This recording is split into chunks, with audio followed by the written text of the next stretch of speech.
بسم اللہ الرحمن الرحیم۔ نور ون اسلامک چینل دیکھنے والوں کو پھر سے خوش آمدید۔ السلام علیکم ورحمۃ اللہ وبرکاتہ۔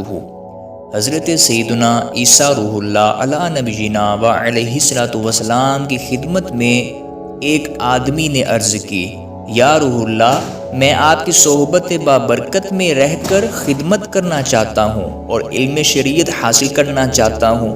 آپ رحمت اللہ علیہ نے اس کو اجازت دے دی۔ چلتے چلتے جب دونوں ایک نہر کے کنارے پہنچے تو آپ علیہ الصلوۃ والسلام نے فرمایا، آؤ کھانا کھا لیں۔ آپ علیہ الصلوۃ والسلام کے پاس 3 روٹیاں تھیں۔ جب ایک ایک روٹی دونوں کھا چکے تو حضرت سیدنا عیسیٰ روح اللہ علی نبینا و علیہ الصلوۃ والسلام نہر سے پانی نوش فرمانے لگے۔ اس شخص نے تیسری روٹی چھپا لی۔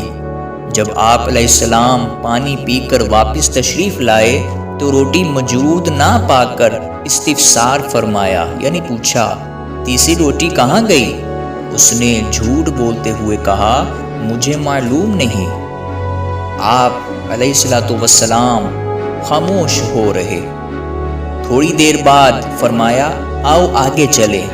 راستے میں ایک ہرنی ملی جس کے ساتھ 2 بچے تھے۔ آپ علیہ الصلوۃ والسلام نے ہرنی کے ایک بچے کو اپنے پاس بلایا، وہ آ گیا۔ آپ علیہ الصلوۃ والسلام نے اسے ذبح کیا، بھنا اور دونوں نے مل کر کھایا۔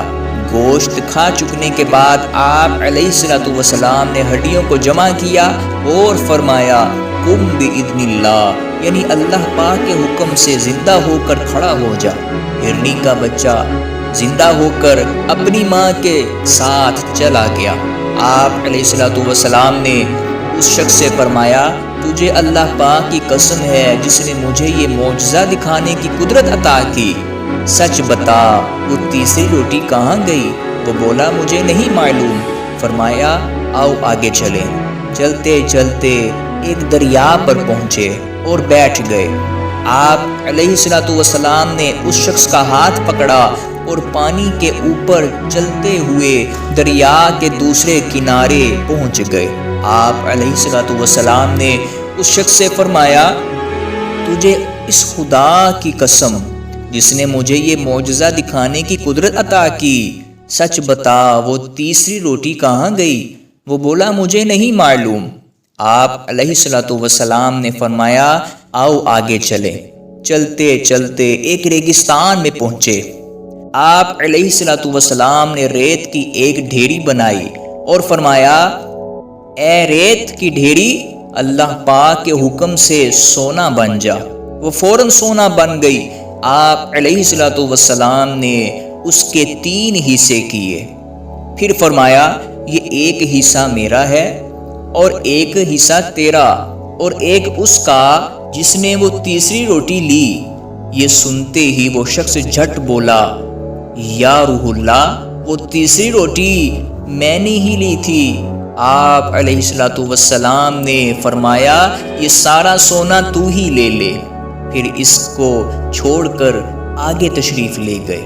یہ شخص سونا چادر میں لپیٹ کر اکیلا ہی روانہ ہوا۔ راستے میں اسے 2 شخص ملے۔ انہوں نے جب دیکھا کہ اس کے پاس سونا ہے تو اس کو قتل کر دینے کے لیے تیار ہو گئے تاکہ سونا لے لیں۔ وہ شخص جان بچانے کی خاطر بولا، تم مجھے قتل کیوں کرتے ہو؟ ہم اس سونے کے 3 حصے کر لیتے ہیں اور ایک ایک حصہ بانٹ لیتے ہیں۔ وہ دونوں شخص اس پر راضی ہو گئے۔ وہ شخص بولا، بہتر یہ ہے کہ ہم میں سے ایک آدمی تھوڑا سا سونا لے کر قریب کے شہر میں جائے اور کھانا خرید کر لے آئے تاکہ کھا پی کر سونا تقسیم کر لیں۔ چنانچہ ان میں سے ایک آدمی شہر پہنچا۔ کھانا خرید کر واپس ہونے ہی لگا تو اس نے سوچا، بہتر یہ ہے کہ کھانے میں زہر ملا دوں تاکہ وہ دونوں کھا کر مر جائیں اور سارا سونا میں ہی لے لوں۔ یہ سوچ کر اس نے زہر خرید کر کھانے میں ملا دیا۔ ادھر ان دونوں نے سازش کی کہ جیسے ہی وہ کھانا لے کر آئے گا ہم دونوں مل کر اس کو مار ڈالیں گے اور پھر سارا سونا آدھا آدھا بانٹ لیں گے۔ چنانچہ جب وہ شخص کھانا لے کر آیا تو دونوں اس پر جھپٹ پڑے اور اسے قتل کر دیا۔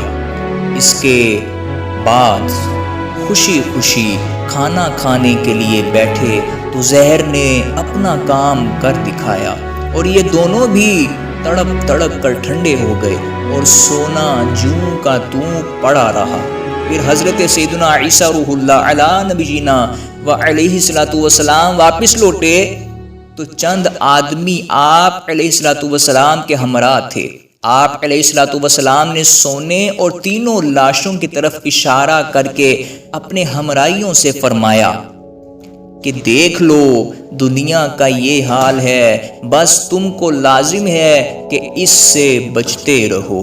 نورون اسلامی چینل کے خواتین و حضرات، دیکھا آپ نے دولت کی محبت کیسے کیسے گل کھلاتی ہے، گناہوں پر اکساتی ہے، در بدر پھراتی، لوٹ مار کرواتی، حتیٰ کہ لاشیں گرواتی ہے، مگر کسی کے ہاتھ نہیں آتی، اور اگر آتی ہے تو بے حد ستاتی اور خوب رلاتی ہے۔ لہٰذا ہمارے بزرگان دین مال و دولت کے معاملے میں نہایت ہی محتاط تھے۔ منقول ہے کہ سب سے پہلے درہم و دینار بنے تو شیطان نے ان کو اٹھا کر اپنی پیشانی پر رکھا، پھر ان کو چوما اور بولا جس نے ان سے محبت کی وہ میرا غلام ہے۔